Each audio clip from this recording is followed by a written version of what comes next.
ஒரு தலித் இந்த தமிழகத்தின் முதலமைச்சராக எந்த காலத்திலும் வர முடியாது என்பது குறித்து திருமாவளவன் அவர்கள் பேசி இருக்கக்கூடியதுதான் இப்போ ஒரு மிகப்பெரிய ஒரு சர்ச்சையாக, அந்த கருத்தை ஏற்றுக்கொள்ள முடியாத பல தலைவர்கள் கூறி வருவதெல்லாம் நம்ம பார்க்க முடியும்.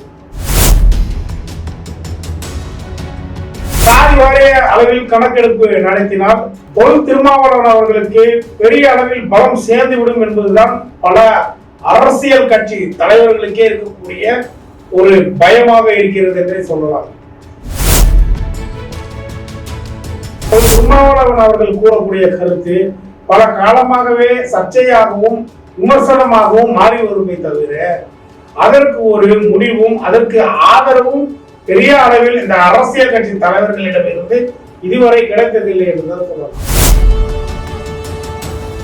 பாட்டாளி மக்கள் கட்சியை நம்ம எடுத்துக்கொண்டால் அன்புமணி ராமதாஸ் அவர்கள் போட்டியிடக்கூடிய தொகுதியாக பார்த்தா வன்னிய சமுதாய மக்கள் பெரும்பான்மையாக வசிக்கக்கூடிய இடத்தில் தான் அவர் போட்டியிடுவார். திருமாவளவனுக்கு முன்பாக பகுஜன் சமாஜ் கட்சியின் மாநில தலைவர் மறைந்த ஆம்ஸ்டாங் அவர்கள் இந்த கருத்தை ஏற்கனவே தெரிவித்திருக்கிறார்.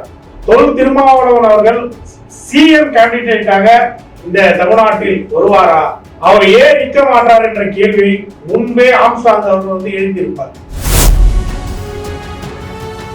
இந்தியாவில் இருக்கிறார்கள் 110 கோடி மக்கள் தொகையில 30 கோடி மக்களுக்கு மேலாகவே இந்த பிற்படுத்தப்பட்ட மிகவும் பிற்படுத்தப்பட்ட பட்டியலினத்தை சார்ந்த மக்கள் இங்கே வாழ்கிறார்கள் என்பது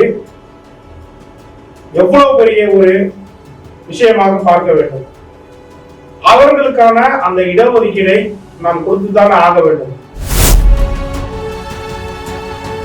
சமுதாய மக்கள் இருக்கக்கூடிய அந்த பகுதியில தலித் சமுதாய வேட்பாளர் ஒருத்தரை நிப்பாட்டினால் அந்த இடத்துல அவர் வெற்றி பெறுவாரா என்பது, வாக்கு அவருக்கு கிடைக்குமா என்பதே ஒரு கேள்விக்குறிதான்.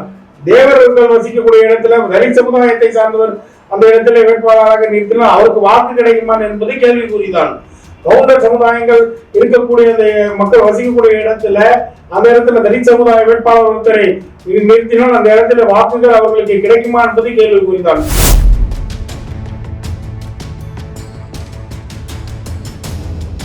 கேடகம் நேயர்களுக்கு வணக்கம். அதாவது தொல் திருமாவளவன் அவர்கள் கூறிய அந்த கருத்து தான் இப்போ இணையத்துல ஒரு மிகப்பெரிய சர்ச்சையாக மாறி வந்திருக்குன்னே சொல்லலாம். அப்படி என்னதான் திருமாவளவன் அவர்கள் சொல்லிவிட்டார் என்பதை குறித்து தான் இந்த காணொலியில நம்ம முழுசா பார்க்க போறோம். அதாவது ஒரு தலித் இந்த தமிழகத்தின் முதலமைச்சராக எந்த காலத்திலும் வர முடியாது என்பதை குறித்து திருமாவளவன் அவர்கள் பேசி இருக்கக்கூடியதுதான் இப்போ ஒரு மிகப்பெரிய ஒரு சர்ச்சையாக, அந்த கருத்தை ஏற்றுக்கொள்ள முடியாத பல தலைவர்கள் கூறி வருவதெல்லாம் நம்ம பார்க்க முடியும். தொல் திருமாவளவன் அவர்கள் பேசுவதற்கு முன்பாகவே இது குறித்து பல தலைவர்கள் பேசியிருக்காங்க. ஆனா அப்பெல்லாம் இந்த கருத்தானது பெரிய அளவுல டிஸ்கஷன் வரல. திருமாவளவன் அவர்கள் இந்த கருத்தை முன்வைக்கும் போதுதான் இந்த கருத்து மிகப்பெரிய ஒரு பூதாகரமாக மாறுது. அப்போ இந்த தமிழக அரசியல்ல தொல் திருமாவளவன் அவர்கள் எது மாதிரியான ஒரு பங்கை ஆற்றி வருகிறார் என்பது இது மூலமா நம்ம தெளிவா தெரிஞ்சுக்கலாம். ஏன்னா இங்க ஜாதிகளை வைத்து பல அரசியல் தலைவர்கள் பிழைப்பு நடத்தி வரக்கூடிய சூழல்ல அனைத்து ஜாதிக்குமான ஒரு அரசியலை பேசக்கூடிய ஒரு உன்னதமான தலைவராகத்தான் விசிகா தலைவர் தொல் திருமாவளவன் அவர்கள் தொடர்ந்து இருந்து வருகிறார். அவர் குறிப்பாக பிற்படுத்தப்பட்ட பட்டியலின சமூக மக்களுக்காக மட்டும் குரல் கொடுக்கக்கூடிய தலைவர் அல்ல. அனைத்து ஜாதியினருக்காகவும் அனைத்து மதத்தினருக்காகவும் குரல் கொடுக்கக்கூடிய ஒரு உன்னதமான தலைவராகத்தான் விசிகா தலைவர் தொல் திருமாவளவன் அவர்கள் இருக்கிறார். இந்த தமிழக அரசியல்ல ஒரு முக்கிய பங்காற்றக்கூடியவராகவும் தொல் திருமாவளவன் அவர்கள் இருக்கிறார். சாதி வாரிய அளவில் கணக்கெடுப்பு நடத்தினால் தொல் திருமாவளவன் அவர்களுக்கு பெரிய அளவில் பலம் சேர்ந்துவிடும் என்பதுதான் பல அரசியல் கட்சி தலைவர்களுக்கே இருக்கக்கூடிய ஒரு பயமாக இருக்கிறது என்றே சொல்லலாம். சாதி வாரிய கணக்கெடுப்பு இந்த தமிழகத்தில் நடத்த வேண்டும் என்று பல காலமாக குரல் கொடுக்கக்கூடியவர் தொல் திருமாவளவன் அவர்கள். ஆனால் அதற்கு செவிசாய்க்காத தலைவர்கள் பலர் இருக்கிறார்கள். சாதி வாரிய கணக்கெடுப்பு நடத்திவிட்டால் இந்த இடத்தில் சாதியை வைத்து அரசியல் செய்ய முடியாது என்கின்ற வகையில இருக்கக்கூடிய தலைவர்களை நம்ம நிறைய பார்க்கலாம். அந்த வகையில திருமாவளவன் அவர்கள் கூறக்கூடிய கருத்து பல காலமாகவே சர்ச்சையாகவும் விமர்சனமாகவும் மாறி வருமே தவிர அதற்கு ஒரு முடிவும் அதற்கு ஆதரவும் பெரிய அளவில் இந்த அரசியல் கட்சி தலைவர்களிடமிருந்து இதுவரை கிடைத்ததில்லை என்றுதான் சொல்லலாம். அந்த வகையில நம்ம பார்க்கும்போது இப்போ நம்ம பார்த்து கொண்டிருக்கக்கூடிய ஒவ்வொரு அரசியல் கட்சி தலைவர்களுக்கும் ஒவ்வொரு சாதி பின்னணி இருக்கிறது. அந்த சாதி பின்னணி கொண்ட தொகுதிகளில் தான் அவர்கள் போட்டியிடுவார்கள், வெற்றி பெறுவார்கள்.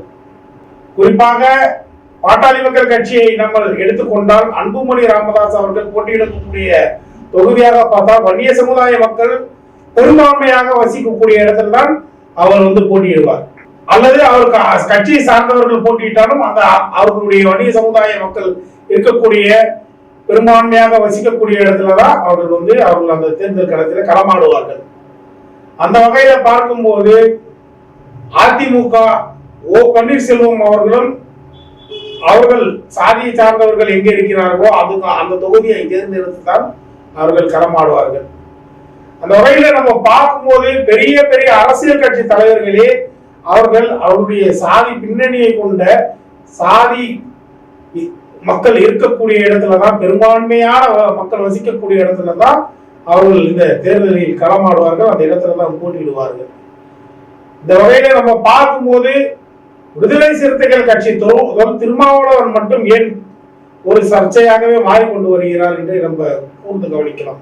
திருமாவளவன் அவர்கள் கூறிய அந்த கருத்து எந்த காலத்திலும் ஒரு தலித் சமுதாய மக்கள் முதலமைச்சராக மாற முடியாது, அதிகாரத்துல வர முடியாது என்பது இன்று நேற்று பேசக்கூடியதல்ல, பல காலமாகவே பேசக்கூடியதுதான்.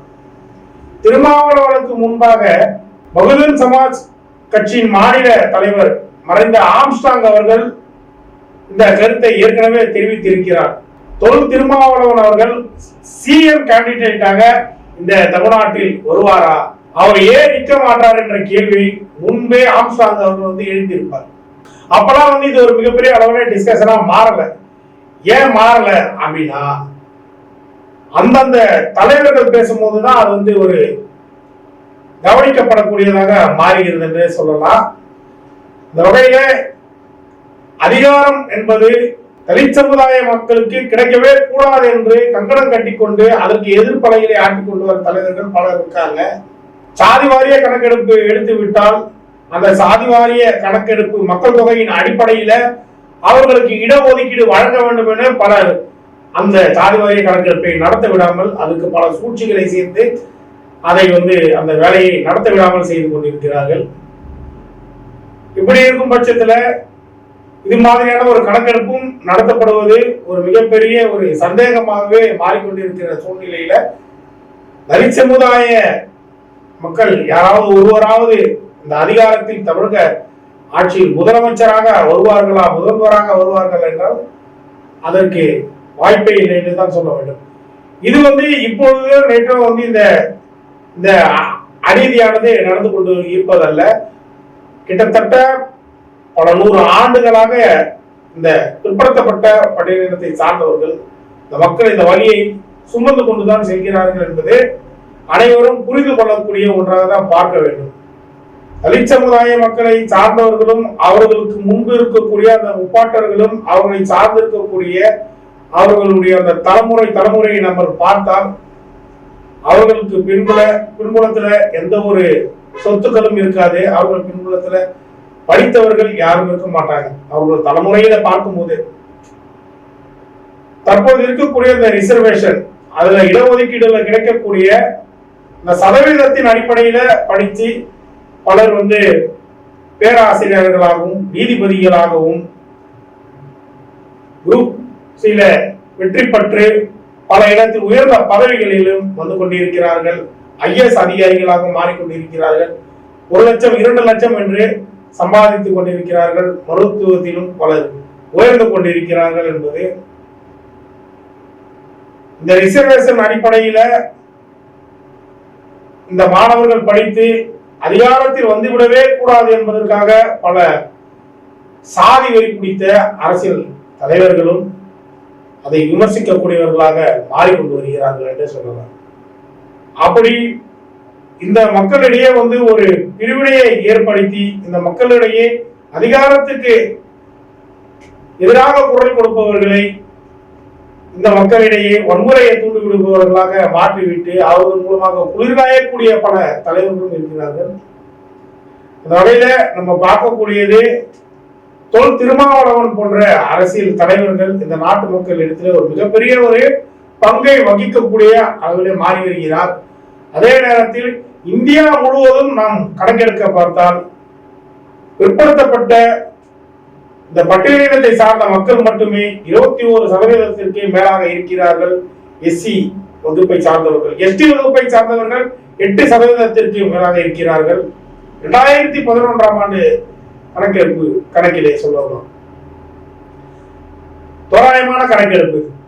அந்த வகையில சொல்லும் போதே 30 விழுக்காடு மக்கள் இந்த இந்தியாவில் இருக்கிறார்கள். 110 கோடி மக்கள் தொகையில 30 கோடி மக்களுக்கு மேலாகவே இந்த பிற்படுத்தப்பட்ட மிகவும் பிற்படுத்தப்பட்ட பட்டியலினத்தை சார்ந்த மக்கள் இங்கே வாழ்கிறார்கள் என்பது எவ்வளவு பெரிய விஷயமாக பார்க்க வேண்டும். அவர்களுக்கான அந்த இடஒதுக்கீடை நாம் கொடுத்துதானே ஆக வேண்டும். அப்படி இருக்கும்போது பெரும்பான்மையாக வாழக்கூடிய மக்களிடத்திலே அவர்களுக்கு பிற்காலத்தில் வரக்கூடியவர்களுக்கும் அந்த ரிசர்வேஷனில் இடஒதுக்கீடு தரக்கூடாது. ஏற்கனவே அவர்கள் அனுபவித்து வருகிறார்கள். அவர்களுக்கு இருக்கக்கூடிய அந்த இடஒதுக்கீடு அடுத்த தலைமுறையினருக்கு கிடைக்கக்கூடாது என்ற வகையிலே பலர் எதிர்குரலை எழுப்பி வருவது எவ்வளவு கண்டனத்துக்குரியதாக பார்க்கலாம்.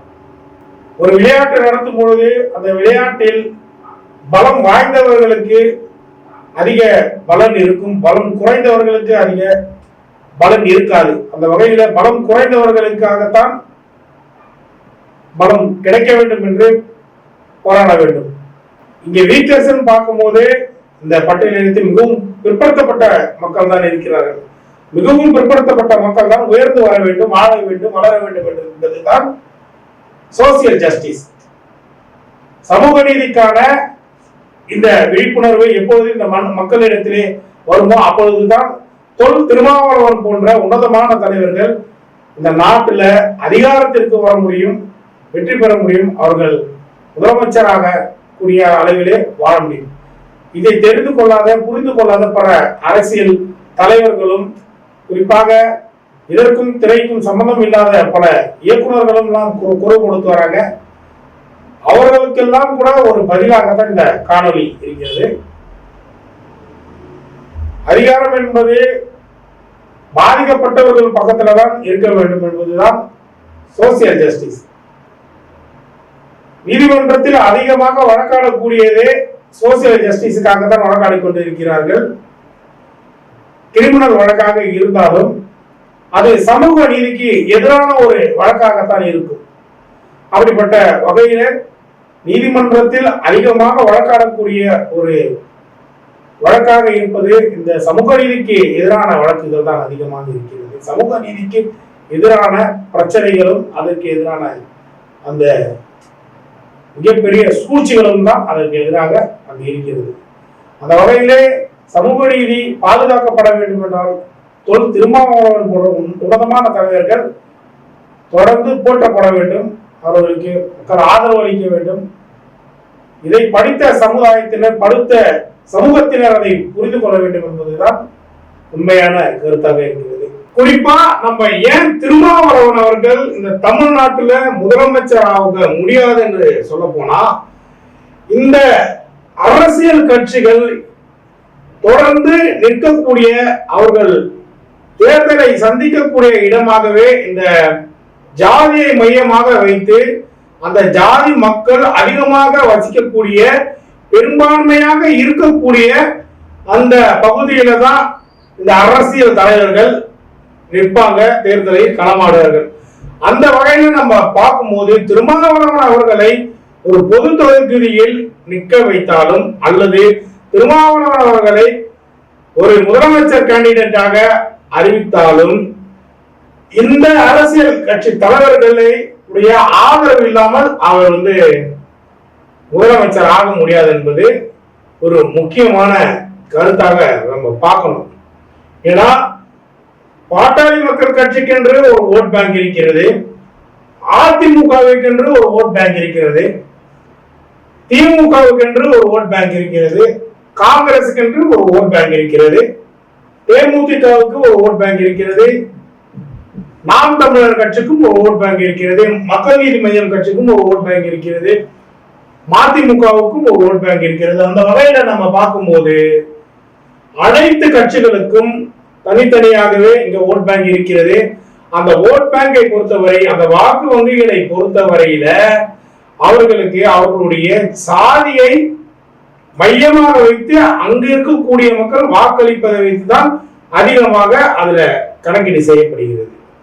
குறிப்பாக ஓ பன்னீர்செல்வம் அவர்களை பார்த்தால் அவருக்கு தேவருடைய ஓட்டுகள் அதிகமாக கிடைக்கும். அந்த வகையில பாட்டாளி மக்கள் கட்சி ராமதாஸ் அவர்கள், அன்புமணி ராமதாஸ் அவர்களுடைய வாக்கு எந்த இடத்துல கிடைக்கும், வன்னியர் சமுதாய மக்கள் எங்க அதிகமாக பெரும்பான்மையாக வசிக்கிறார்களோ அந்த இடத்துல அவர் போட்டியிடும் பட்சத்தில் தான் அவருக்கு அந்த வாக்குகள் அதிகமாக கிடைக்கும். அந்த வகையில் நம்ம பார்க்கும்போது எடப்பாடியார் அவர்களே ஒரு கவுண்டராக தான் பார்க்கப்படுகிறார். அவர் போட்டியிடக்கூடிய இடத்திலும் அந்த சாதி மக்கள் இருக்கக்கூடியவர்கள் தான் அதிக வாக்குகள் அவர்களுக்கு செலுத்துவார்கள். அது இந்த இடத்துல கட்டமைக்கப்பட்ட ஒன்று. அப்படி கட்டமைக்கப்பட்ட இந்த அரசியல் களத்தில் தலித் சமுதாயத்தில் இருக்கக்கூடிய ஒரு தலைவர், அனைத்து சாதிகளையும் போற்றக்கூடிய ஒரு தலைவர் திருமாவளவன் போன்றவர்கள் முதலமைச்சர் கேண்டிடேட்டாக அறிவிக்கப்பட்டால் இங்க இருக்கக்கூடிய இந்த அரசியல் தலைவர்கள் இவருக்கு ஆதரவு அளிப்பார்களா, அவர்களுடன் கூட்டணி அமைப்பார்களா என்பது மிக கேள்விக்குறியான ஒன்றுதான். திராவிட கட்சிகளை பொறுத்தவரையில ஆரம்ப கட்டத்தில் இருந்து இந்த வரிசையை அவர்கள் பின்பற்றி வருகிறார்கள்.